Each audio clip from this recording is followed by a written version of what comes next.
Hey everyone, it's capt.caption, and today we are going to discuss 10 different corpses in Elden Ring that have a major importance to the lore of the game. Some of these even show signs of relevance in the future DLC. So, without further ado, let's jump right into the first character.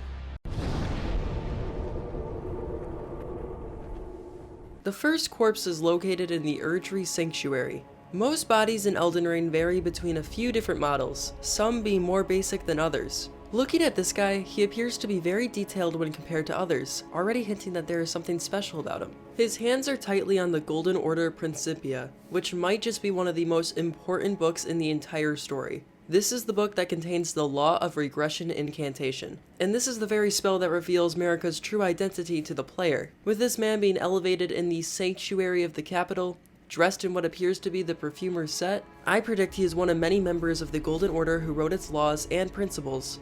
And the law found in the book he holds is the same exact law that beckons the Gold Mask to rewrite a more accepting order.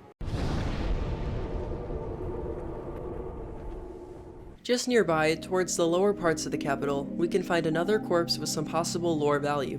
Leyndell is a character in Elden Ring who is mostly recognized as a summon in Radahn's fight. However, players also encounter this character during Fia's Champions. This infers that Leyndell has something to do with the deathbed companions. It's even mentioned in his armor description that when Leyndell met Fia, he declared himself to be her father. Now, you can get this armor from this corpse on a bed in Leyndell, but what's more interesting is the item next to it.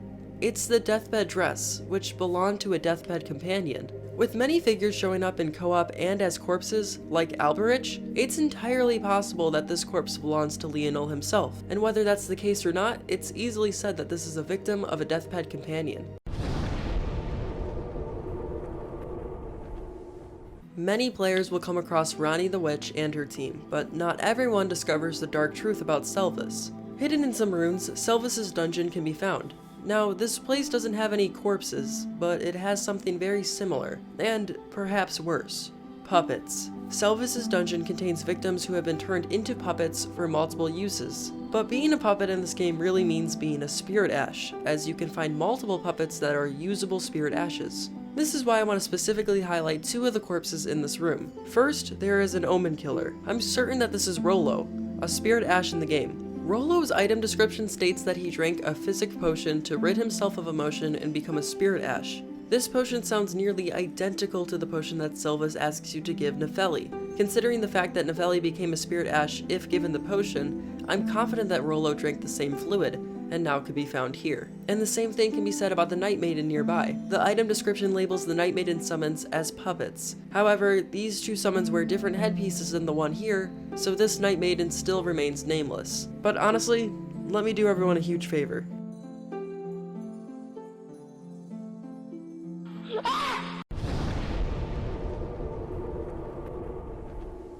I have a pretty crazy theory for this guy. There are multiple mausoleum buildings throughout the lands between. They all can be knocked down in different ways to duplicate remembrances. You do this by interacting with a corpse. Most won't think much about this man, but let's keep in mind how powerful someone has to be to duplicate a remembrance. And I think I might have an idea to who this is.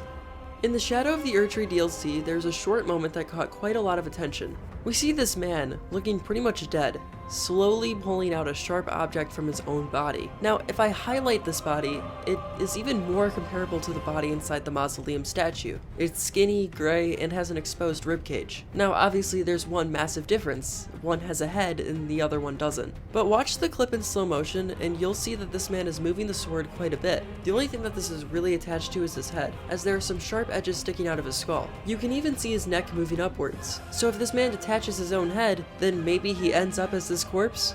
Yes, it's quite a stretch, but I haven't found one person who's talked about this, so I thought I'd share.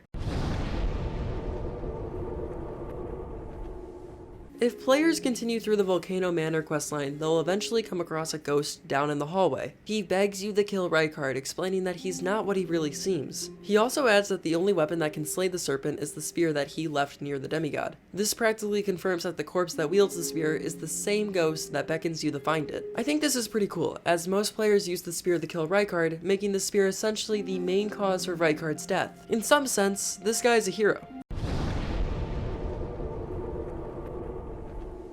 It's basically impossible to miss the iconic dragon slumped over the entire capital, but not everyone is familiar with the importance of this figure. This is Grandsax, and he's one of the coolest dragons in the entire game. He was the only threat to the Golden Order. He's the one who marked the start of the War of the Dragons. This war is so important to the events that led up to the shattering of the Elden Ring, so it's safe to say that this massive corpse left quite an impact on the story. Physically too, I mean this guy's entire body still remains unmovable as it's just collapsed on the city.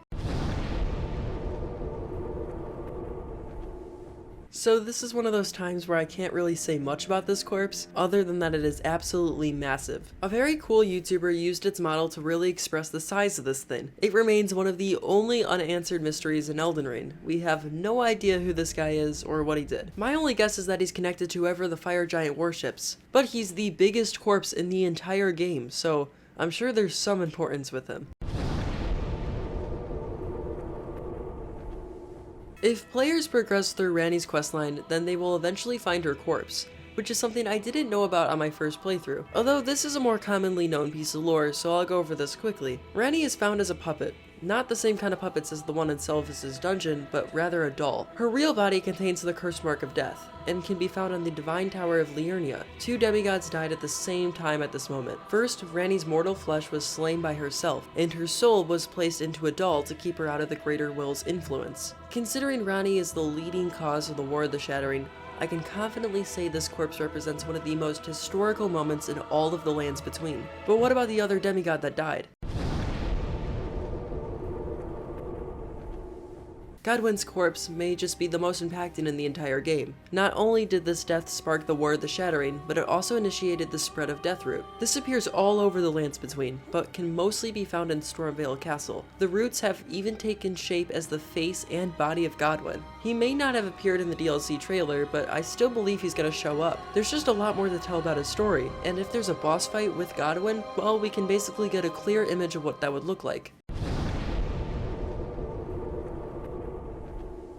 Speaking of the DLC, I'd like to end this video off by showing the most important corpse of all time, the Egg of the Empyrean. Miquella is confirmed to take a major role in the DLC. He's labeled as the most fearful Empyrean, the child of eternal youth, and Saint Trina. But the main reason I'd consider this corpse so important is because it's been confirmed that this is the entrance point into the DLC. So if you want to play the DLC, make sure you have access to this. And that's all I could find for today's video, but if I missed anyone important, please tell me in the comments. As always, I really hope you enjoyed this video. Consider checking out my channel, the support means so much. Soon I'll upload a Mesmer cosplay run and a video with Blyde as well. But that's all for today, so I'll see you in the next one.